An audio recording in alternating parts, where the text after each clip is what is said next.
कोरोनानंतर आता साध्यातला साधा कुठलाही संसर्ग आला तरी आपल्याला भीती वाटते। त्यातच सध्या इतर देशांमध्ये पॅरेट फीवरचा प्रादुर्भाव वाढू लागलाय। या आजारामुळे युरोपमधल्या 5 जणांचा मृत्यू झालाय।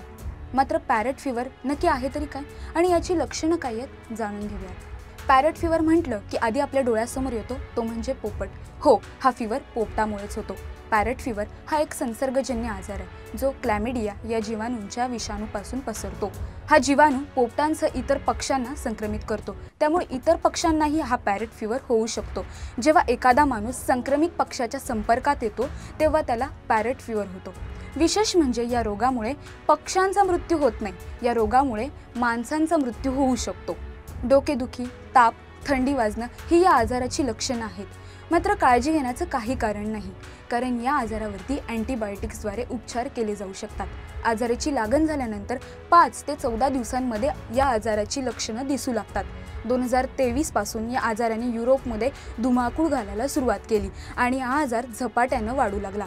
यावर्षी पॅरेट फीवरचे ऑस्ट्रेलियात 4, डेन्मार्कमध्ये 23 आणि नेदरलँडमध्ये 21 रुग्ण आढळून आले।